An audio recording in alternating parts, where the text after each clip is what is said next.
C'est dans une atmosphère tendue que le procès des attentats de janvier 2015 a repris hier.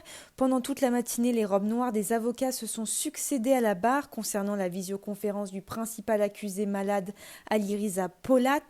Tous protestent contre l'ordonnance du ministre de la Justice Éric Dupond-Moretti qui autorise la poursuite d'un procès en cour d'assises en l'absence physique des accusés.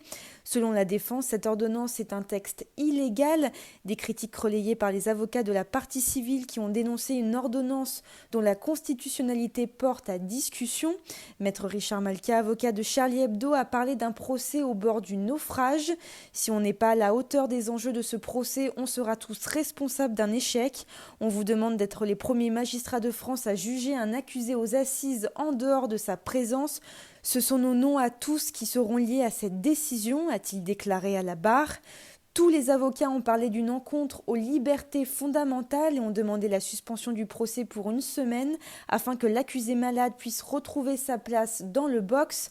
Après 2 heures de délibéré, le président de la Cour a donc annoncé une nouvelle suspension du procès jusqu'au lundi 30 novembre. À la sortie de la salle d'audience, maître Marie-Laure Barré, avocate de plusieurs victimes de Charlie Hebdo, a salué cette décision. Il faut sauver ce procès qui ne pouvait pas se dérouler dans les conditions qui étaient prévues avec un homme qui est malade dans le box. C'est une question de dignité. Et à défaut d'avoir un jugement digne et juste, rien n'apaisera les parties civiles. Durant sa prise de parole devant la Cour, maître Christian Saint-Palais, avocat de la défense, s'est montré très énervé face à une ordonnance jugée illégale. Insistant sur l'importance de la présence des accusés à leur procès, il a annoncé que si l'accusé malade ne pouvait pas être présent la semaine prochaine, il y aura alors à nouveau un débat sur l'applicabilité de l'ordonnance du garde des Sceaux.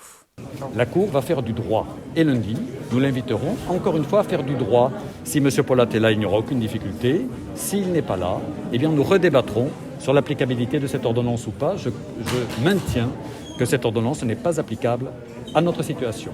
Le Conseil d'État a donc été saisi hier en urgence et examinera cet après-midi le recours contre cette ordonnance qui a également été critiquée par plusieurs syndicats de magistrats.